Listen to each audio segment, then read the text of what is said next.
सभी को नमस्कार। आज जबलपुर गोंडवाना राज्य की वीरांगना रानी दुर्गावती के इतिहास के विषय में हम आपसे चर्चा करेंगे। रानी दुर्गावती कलिंजर के राजा कीर्ति सिंह चंदेल की एकमात्र संतान थी। चंदेल राजपूत वंश की शाखा का ही एक भाग है। बांदा जिला के कलिंजर किले में 5 अक्टूबर सन 1524 ईस्वी में दुर्गाष्टमी पर जन्म होने के कारण उनका नाम दुर्गावती रखा गया।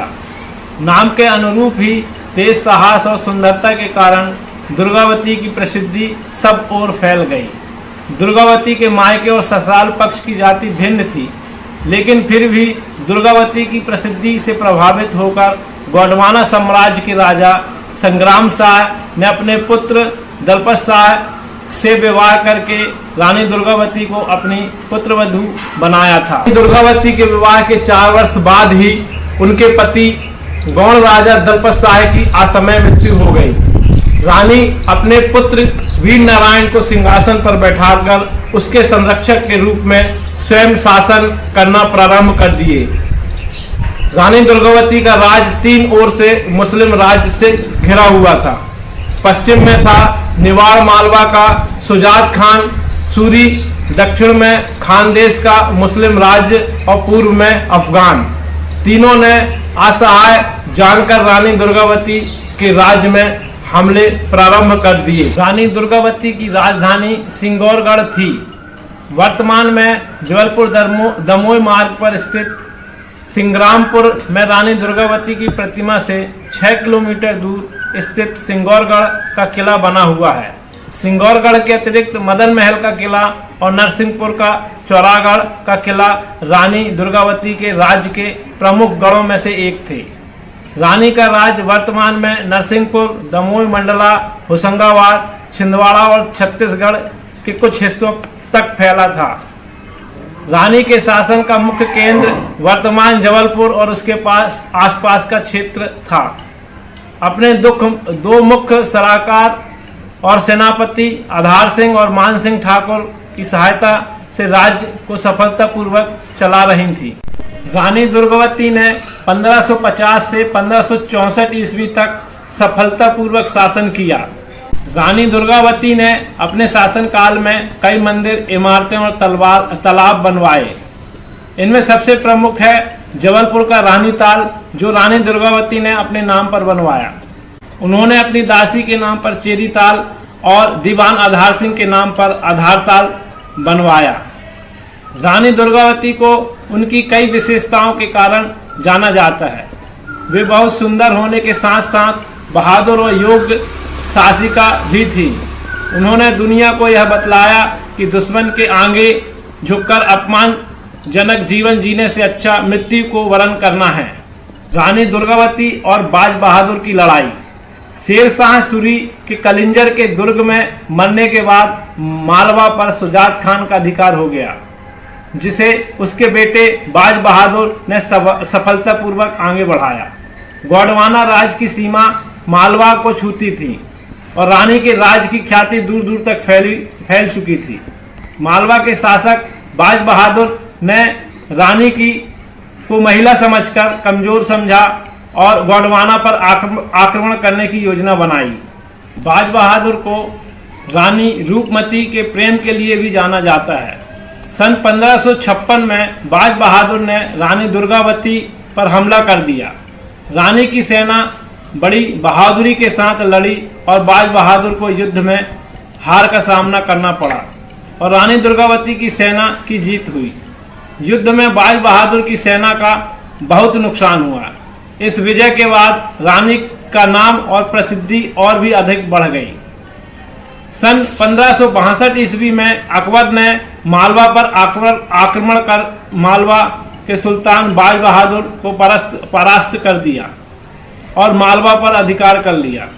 अब मुगल साम्राज्य की सीमा रानी दुर्गावती के राज्य की सीमाओं को छूने लगी थी। वहीं दूसरी तरफ अकबर के आदेश पर उसके सेनापति अब्दुल माजिद खान ने रीवा राज्य पर भी अधिकार कर लिया था। अकबर अपने साम्राज्य को और अधिक बढ़ाना चाहता था, इसी कारण वह गोंडवाना राज्य को हड़पने की योजना बनाने लगा। उसने रानी दुर्गावती को संदेश भिजवाया कि वह अपने प्रिय सफ़ेद हाथी सरमन और सूबेदार आधार सिंह को मुगल दरबार में भेज दें। रानी अकबर के मंसूबों से भली भांति परिचित थी। उसने अकबर की बात मानने से साफ इनकार कर दिया और अपनी सेना को युद्ध की तैयारी करने का आदेश दिया। इधर अकबर ने अपने सेनापति आसफ खान को गोंडवाना पर आक्रमण करने का आदेश दे दिया। आसफ खान एक विशाल सेना लेकर रानी पर आक्रमण करने के लिए आगे बढ़ा। रानी दुर्गावती जानती थी कि उसकी सेना अकबर की सेना के आगे बहुत छोटी है। युद्ध में एक और जहां मुगलों की विशाल सेना आधुनिक अस्त्र शस्त्र से प्रशिक्षित सेना थी, वहीं रानी दुर्गावती की सेना छोटी और पुराने परंपरागत हथियारों से तैयार थी। उन्होंने अपनी सेना को नरई नाला घाटी की तरफ कूच करने का आदेश दिया। रानी दुर्गावती के लिए नरई युद्ध हेतु सुविधाजनक स्थान था, क्योंकि यह स्थान एक ओर से नर्मदा नदी की विशाल जलधारा से और दूसरी तरफ गौंड नदी से घिरा था। नरई के चारों ओर जंगल से घिरी हुई पहाड़ियां थीं। मुगल सेना के लिए यह क्षेत्र युद्ध हेतु बहुत कठिन था। जैसे ही मुगल सेना ने घाटी में प्रवेश किया, रानी के सैनिकों ने उस पर धावा बोल दिया। लड़ाई में रानी की सेना के फौजदार अर्जुन सिंह मारे गए और अब रानी ने स्वयं ही पुरुष वेश धारण कर युद्ध का नेतृत्व करने को तैयार हो गई। दोनों तरफ से सेनाओं को काफी नुकसान हुआ। शाम होते होते ही रानी की सेना ने मुगल सेना को घाटी से खदेड़ दिया और उस दिन की लड़ाई में रानी दुर्गावती की विजय हुई। रानी रात में ही दोबारा मुगल सेना पर हमला करने की योजना बनाई, परंतु उनके सलाहकार ने उन्हें ऐसा करने के लिए मना कर दिया। अपनी हार से तिलमिलाए मुगल सेना के सेनापति आसफ खान ने दूसरे दिन विशाल सेना तैयार की और बड़ी बड़ी तोपों के साथ दोबारा रानी पर हमला बोल दिया। रानी दुर्गावती भी अपने प्रिय सफ़ेद हाथी सरमन पर सवार होकर युद्ध मैदान में उतरी। रानी के साथ राजकुमार वीर नारायण शाह भी थे। रानी की सेना ने कई बार मुगल सेना को पीछे धकेला। कुंवर वीर नारायण के घायल हो जाने पर रानी ने उन्हें युद्ध से बाहर सुरक्षित जगह भिजवा दिया। युद्ध के दौरान एक तीर रानी दुर्गावती के कान के पास लगा और दूसरा तीर उनकी गर्दन में लगा। तीर लगने से रानी कुछ समय के लिए अचेत हो गई। जब पुनः रानी को होश आया, तब तक मुगल सेना हावी हो चुकी थी। रानी के सेनापतियों ने उन्हें युद्ध का मैदान छोड़कर सुरक्षित स्थान पर जाने की सलाह दी, परंतु रानी ने इस सलाह को दरकिनार कर दिया। अपने आप को चारों तरफ से घिरता देख रानी ने अपने शरीर को शत्रु के हाथ न सौंप देने की सौगंध खाते हुए अपने मान सम्मान की रक्षा हेतु अपनी तलवार निकाली और स्वयं तलवार घोंपकर अपना बलिदान दे दिया। और इतिहास में वीरांगना रानी सदा सदा के लिए अमर हो गई। जिस दिन रानी ने अपना बलिदान दिया था, वह दिन 24 जून सन 1564 ईस्वी था। अब प्रतिवर्ष 24 जून को बलिदान दिवस के रूप में मनाया जाता है और रानी दुर्गावती को याद किया जाता है। रानी दुर्गावती के बलिदान के बाद कुंवर वीर नारायण चौरागढ़ में मुगलों से युद्ध करते हुए वीर गति से को प्राप्त हुए। अब संपूर्ण गोंडवाना पर मुगलों का आधिपत्य हो गया।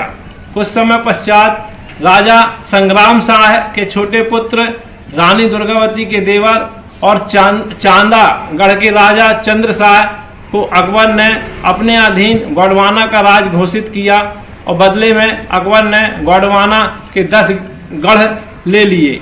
वर्तमान में जबलपुर जिले में जबलपुर और मंडला रोड पर स्थित बरेला के पास नरिया नाला वो स्थान है जिधर रानी दुर्गावती को वीर गति प्राप्त हुई थी।